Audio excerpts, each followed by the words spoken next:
ถ้าขึ้นมาศาลาล่ะอย่าเว้ากันเด้ออิ่มลงไปซะก่อนจังเว้าอย่าเว้ากันเบิ่งพระเพิ่น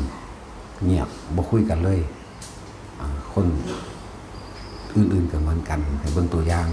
นะพวกนาคก็โกนหัวซะมื้อนี้ก็ดีมันสิเดินทางมาถึงมื้อนี้ในตอนใดก็โกนโลดมันสิมีมาอีกอยู่ตอนนี้8หรือ9มันสิมีมาอีกอยู่ดอกโกนหัวสำหรับพวกอันเศษลงท่านก็จัดเตรียมไว้ไอ้หนิงมันก็เฮ็ดพวกเครื่องดื่มของมันอยู่แล้วเขาจะเพิ่มอาหารเพิ่มอย่างอื่นก็เพิ่มกันคุยกันอันนี้คือเป็นแม้นการบวช การบวชของทุกคนกับมันเป็นวันมาฆะพร้อมเป็นวันที่เพิ่นแสดงโอวาทปาติโมกข์พร้อมนะอย่างอีกอย่างหนึ่งแต่ในความสำคัญของประเทศไทยเฮานี่ครับเฮาสิบวชเพื่อเป็น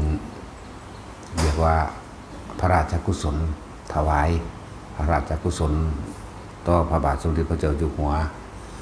ถึงรัชกาลที่9สมเด็จพระราชินีพระพันปีหลวงพร้อม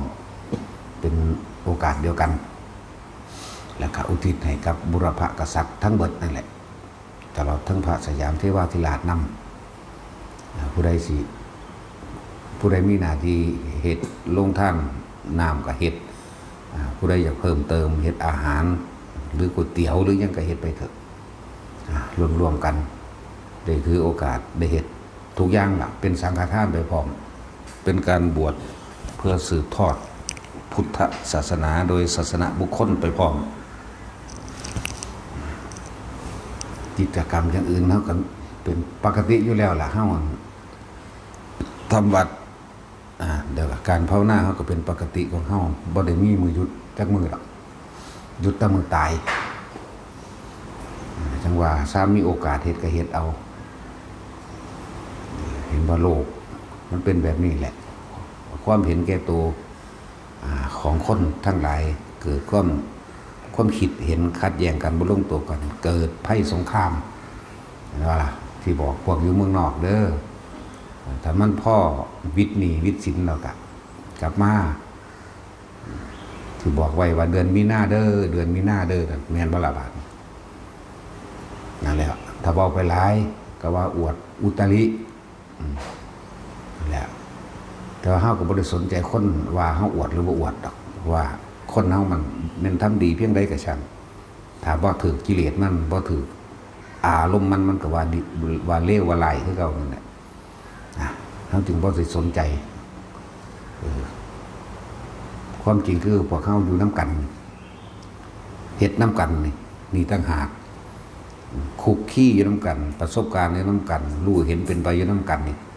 ตัวนี้ตัวเฮาดูแลกันส่วนกระแสเสียงทั้งอื่นที่เป็นบุคคลภายนอกแม่นยกย่องสรรเสริญมากก็แค่นั้นแหละเขาบ่ได้อยู่นำเฮาเห็นบ่แม่นด่ามากก็แค่นั้นแหละเขาบ่ได้หูมาเห็นมาเป็นมาประสบการณ์มาคุกคีกับเฮาเขาบ่จักดอกแล้วจึงบอกว่าบ่ได้บ่แค่คนที่เขาหาประโยชน์คนที่เขาแสวงหาหนทางผลของเขาเองถ้าจิตใจของเขามีความศรัทธามีความอยากปฏิบัติเขาหังมาเองดอกอันพวกอันด่าอันพวกหาเรื่องอย่างต่างๆนั่นน่ะมันบ่สร้างจักวัดดอกมันบ่เฮ็ดจักหม่องดอกครับพวกจังซั่นเฮาจึงบ่ได้สนใจแต่พวกอยู่เมืองนอกแต่มันนั่นแหละก็พากันภาวนาแน่สวดมนต์แน่อันที่เขาแช่ออกไปอันที่เขาเฮ็ดออกไปให้นั่นแหละนามัตถุพุทธานังสวดจนว่ามันขนลุกขนพองสยองเก่าไปยังให้มันเป็นฌานตัวให้มันเป็นอาการปิติเกิดเด้อพวกอยู่เมืองนอกเด้อเว้ามาเป็นปีแล้วเด้ที่เตือนไว้บอกไว้นะเป็นจริงแล้วบัดนี้พวกปีที่แล้วบอกว่าปีหน้าเดือนมีนาเด้อเขาสิยิงกันเนี่ยเป็นทัวร์ไปเลยมาได้มันจะไปจุดกระแสทางระเบิด แปลกประหลาดก็มีอีกเด้บ่ว่าแต่นิวเคลียร์มีอีกแบบหนึ่งอยู่จักสิเอิ้นอีหยังระเบิดอีกอันนึงระวังดีๆจักสิระวังแนวใดล่ะวะผู้ใดก็ต้องเป็นอันว่าป้องกันจิตใจของเจ้าของบ่ตกไปสู่ที่ต่ำที่ชั่วซะบ่ต้องหวาดระแวงบ่ต้องกังวลบ่ต้องกลัวเฮ็ดจังไดมันก็เป็นแล้วฉะนั้นพยายามผู้ใดทรงชาติบ่ทันเป็นนั่นนี่บ่ทันเป็นก็สวดเอาสั้นๆนึงดอกเว้ยยังบุระบบแบบสุญญากาศยังนั่นแหละถือคนหลบเปื่อยเลยเด้พวกนี้จักอันใดสิกว่ากันเพียงแต่ว่ามันบ่กว้างบ่ไกลสำนิวเคลียร์ซื่อๆแต่ว่าก็มีรัศมี5กิโลพุ่นเด้อผู้ใดไปถือสะเก็ดอันนั้นก็เปื่อยไปเลยโดดเด้คือจังเขาเอาปุ๋ยยูเรียเฮ็ดนี่แหละลักษณะนั่นแหละความจริงเด้สิบอกให้เด้ออันนี้ระเบิดให้โดยเย็นหรือยังนี่แหละเนาะเป็นลักษณะนั้นนั่นแหละเฮ็ดจังใดพวกเฮาก็หนีบ่พ้นความตายเฮาต้องยอมรับเด้บ่ย่านเลยเด้บ่ย่านเพราะว่าระแวงบ่กดกลัวหยังเฮาบ่ตายแบบนึงมันก็ตายแบบนึงคือเก่าเพราะเป็นสิ่งที่หนีบ่พ้นนั่นแหละกรรมฐานทั้งเบิดหรือการใส่ปัญญาในการซอยกรรมฐานในการซอยสติปัฏฐานครับต้องมีการพิจารณาความตายเป็นเครื่องเตือนสติเป็นเครื่องยับยั้งอารมณ์เพื่อเรียกว่ามรณานุสติหรือยุติดกันนั่นแหละกับอุปสมานุสติหมายถึงนึกถึงพานิพานเป็นอารมณ์นึกถึงพานิพานหมายถึงว่าเขาก็เอาตัวนี้มาเครื่องเตือนตัวเองนึกถึงความตายเอาไว้มั่งบางทีมีอย่างเกิดมาหากินสร้างตายเกิดมาหากินเพียงแค่รอวันตายเท่านั้นรวยก็รวยไปตายจนก็จนไปตายแต่ว่าคำว่าจนกับรวยนี่บริเกี่ยวกับว่าสุขกับทุกข์เด้คนรวยแต่พ่อรู้จักแบ่งปันรู้จักสร้างประโยชน์ต่อผู้อื่นจังสิก็มีความสุขคนจนคนบ่มีเงินบ่มีอย่างมากแต่รู้จักที่อยู่ของใจก็มีความสุขได้รู้จักพ่อเหมือนกันหรือรู้จักพอเพียงหรือในสิ่งที่ตัวเองมีไหมยินดีในที่ตัวเองหาได้บ่ไปปนจี้บ่ไปลักขโมยอย่างสิไหมดูโดยอัตภาพของตนจิตใจบ่ดิ่นบ่ล้นก็เป็นความสุขเหมือนกันนั่นแหละจังหวะด้วยหรือจนนั่นคำว่าสุขกับทุกข์ถ้าเฮาเข้าใจธรรมะแล้วมันสิคนละแบบกันธรรมะนี่สุขคือสุขใจทุกข์ก็คือทุกข์ใจส่วนทางโลกิยะคำว่าทุกข์นี่คือบ่มีเงินบ่มีทองบ่ร่ำรวยเหมือนเขานี่มันเป็นสันทั้งโลกมันตีเขาหมายไปแบบนั้นนั่นแหละถ้าเฮาหันเข้ามาเอาธรรมะมาเปรียบมาเทียบเบิ่งเลยคนจนกับบรรลุอรหันต์ใดคนรวยกับบรรลุอรหันต์ใดนั่นเสมอกันบ่บัดจนรวยๆก็ตายเสมอกันอีกจนรวยๆก็ป่วยเสมอกันอีกนี่หนีบ่ได้เจ็บปวดร้อนหนาวเหมือนกันพัดพรากจากสิ่งที่รักเหมือนกันพ่อแม่ตายจากหรือตายจากพ่อแม่เหมือนกันตายจากลูกจากแม่จากผัวเหมือนกันมีความอาไล่โหยหาเหมือนกันบ่ได้เกี่ยวกับรวยกับจนเลยอันนี้แม้แต่สัตว์เดรัจฉานก็เหมือนกันเวลาเขาเอาลูกงัวควายเขาเอาลูกมันแยกออกไปขายมันก็ให้น้ำกันเหมือนกันเลยไม่ต่างจากนี่แหละทั้งว่าธรรมะเป็นเรื่องความจริงของโลกเกิดแล้วก็ต้องแก่เกิดแล้วนี่เดินทางเข้าสู่ความแก่ความชราความเจ็บความปวดความป่วยความผัดผากจากบุคคลที่เฮาฮักคนผัดผากหรือบุคคลที่เฮาฮักกับผัดผากจากเฮาเองสุดท้ายตายเสมอกันบ่ว่าคนบ่ว่าสัตว์อันเดียวกันเบิดเหมือนกันเฮาบ่แยกเด้ที่พระพุทธเจ้าเพิ่นว่าสัตว์ทั้งหลายกับพวกเฮานี่แหละอันเดียวกันนี่แหละตราบใดที่ยังมีตัณหาและอุปทานก็เรียกว่าสัตว์แปลว่าผู้ยึดติดผู้เกี่ยวข้องผู้ยังข้องเกี่ยวอยู่กับอารมณ์ในความยินดีพอใจเรื่องว่ายึดติดกับคนยึดติดกับสัตว์ยึดติดกับสิ่งของรวมแล้วกับจุดที่อารมณ์ความพอใจและบ่พอใจนั่นแหละสัตว์ก็เลยอยู่ตัวนี้โดย ให้ทุกคนเข้าใจง่ายๆฉะนั้นขึ้นชื่อว่าเกิดก็ขึ้นชื่อว่าทุกข์วัฏสมองนั่นแหละประเทศเท่านั้นยังดีเด้ทั้งมีพระมหากษัตริย์เป็นที่พึ่งทั้งมีพระพุทธศาสนาเป็นทางออกของความทุกข์เป็นทางออกของทุกข์เป็นทางออกของวัฏสงสารเป็นทางออกจากการเกิดเลยเด้ประเทศอื่นๆนั่นน่ะยังว่านั่นแหละคำว่าศาสนามีอิทธิพลอย่างยิ่งเลยความเชื่อศาสนาแห่งความเชื่อศาสนาเทวนิยมศาสนามีผู้อื่นสั่งมีผู้อื่นบันดาลแต่พุทธะเป็นหนทางที่รู้แจ้งเห็นจริงตามความเป็นจริงเป็นหนทางเป็นศาสนาที่ต้องพิสูจน์ด้วยตนเองบ่ได้ล่อผู้ใดมาประทานพรยังให้บ่ได้ล่อผู้ใดมาโดนบันดาลยังให้ตนต้องเป็นที่พึ่งของตนตัวเองเหตุกรรมอันใดไว้ตัวเองก็ต้องรับตัวเองมาเกิดเองตัวเองก็ต้องบ่เกิดเองได้ของผู้อื่นแล้วก็เขาสิโดนบันดาลนั่นเป็นความเชื่อไม่ใช่ความจริงเด้นั่นแล้วเฮาเบิ่งสงครามว่าสิเป็นรัสเซียยูเครนอิรักคูเวตอิหร่านโอ้ยตลอดเลยบัดนี้มันสิใหญ่ขึ้นนะใหญ่ขึ้นแต่ว่ามีหน้านี่แหละนี่บ่ทันได้ฮอดมีหน้าคักซ้ำเนาะเริ่มเอากันแล้วนะมีหน้านี่แหละเรื่องนิวเคลียร์ก็เลยหรือระเบิดยังแปลกๆนะเว้าตามฝันดอกจังแม่นอีหยังมันเบิ่มลงคนบักหลายๆนี่เปื่อยออกเลยนี่เป็นโตคนนี่เปื่อยสลายออกไปตามฝุ่นควันมันไงไปนะฝุ่นควันมันปลิวไปถือคนพวกนั้นเลยเปื่อยไปเป็นหนังเปื่อยเหลือแต่กระดูกแล้วก็กระดูกกับเปื่อยก็สุดลงเลยตามฝันบอกตามฝันเสื้อกระสร้างไม่เสื้อกระตามส่วนคนที่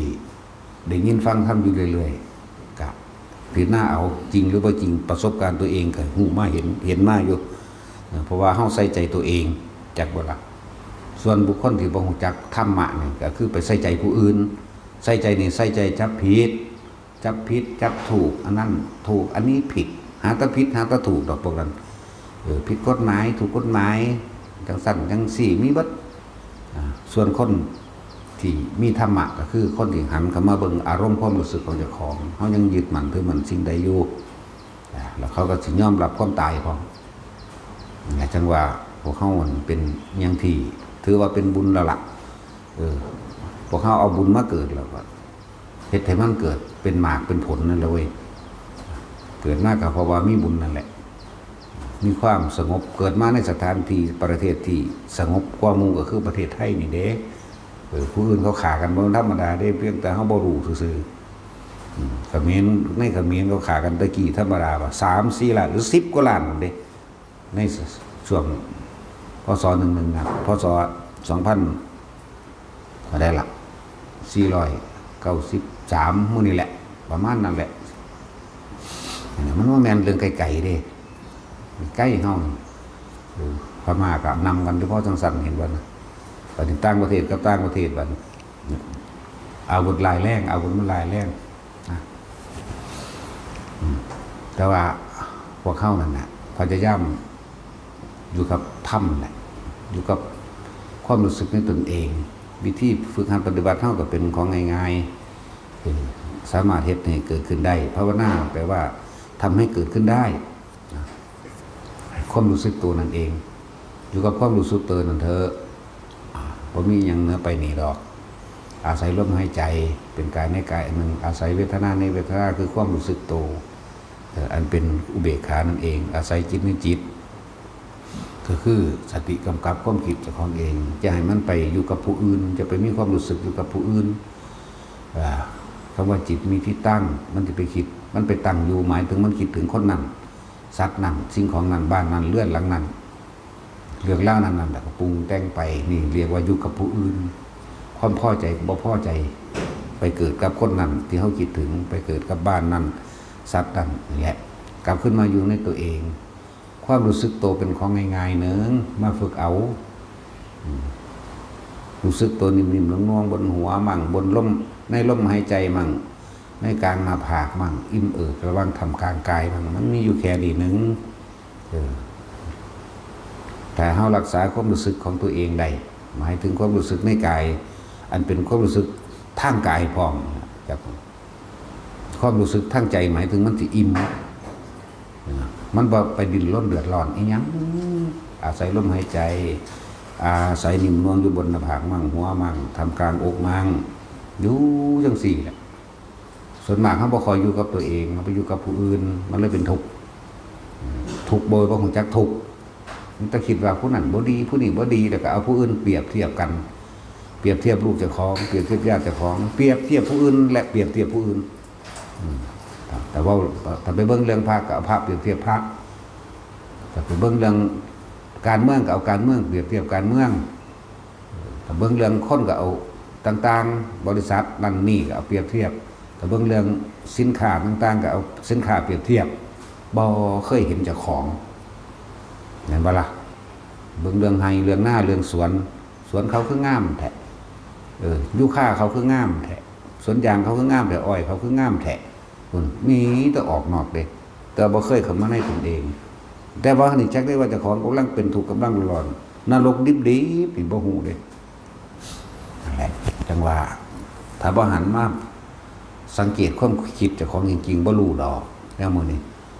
จงเฝ้าสังเกตและศึกษาความคิดเจ้าของให้มันดีๆว่าเฮาไปเป็นทุกข์ว่าเฮาไปติดว่าเฮาไปยึดกับสิ่งใดนั่นแหละคำว่ามันสิมีจิตมีที่ตั้งเมื่อจิตมีที่ตั้งอารมณ์เวลามันคิดภพก็เกิดขึ้นภพนั้นจึงเป็นดุจดังพื้นนาส่วนจิตเป็นดุจดังเมล็ดพืช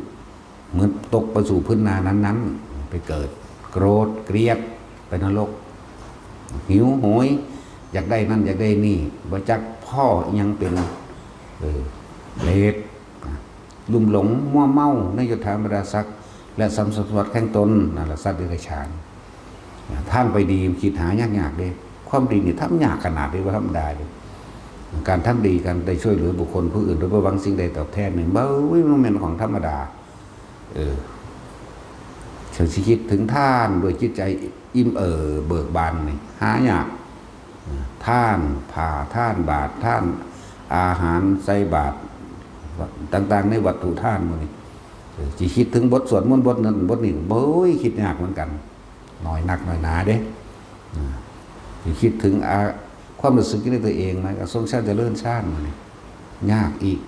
แต่เห็นตามความเป็นจริงอนิจจังอนัตตาสัตว์ทั้งหลายเกิดมาเท่าไรตายเท่านั้นก็ยากเข้าไปอีกแล้วถึงว่าเขาโค้กับคนโค้มันต่างกันคนที่ไปสวรรค์เพียงแค่เขาโค้นั่นนี่คนที่ไปนรกเปรตสุรกายเดรัจฉานดุจดังว่าขนโคแผ่นดินในปฐพีนี่หมายถึงโลกทั้งหมด42 แสนโยชน์กับแผ่นดินเศษดินที่ปลายเล็บที่พระพุทธเจ้าเพิ่นเอาเล็บมือจิ้มเข้ามานิดหน่อยเนี่ยคนไปสวรรค์นิพพานไปเท่านี้นอกนั้นไปอบายมันแม่นของเพิ่นเด้นั่นแหละธรรมะนี่จึงเป็นเรื่องของเฮาเป็นเรื่องเฉพาะตัวเองเลยเป็นเรื่องกายของเฮาเป็นเรื่องใจของเฮาเลยน้อมเข้ามาร่วมที่สุดเป็นเรื่องจิตตัวเดียวนั่นแหละเป็นเรื่องของจิตเป็นเรื่องของความคิดของเฮาเองนั่นแหละศึกษาความคิดเจ้าของให้ดีๆแล้วจะเห็นทางออกจากการเป็นไปแต่เกิดออกจากการเกิดนั่นแหละพอ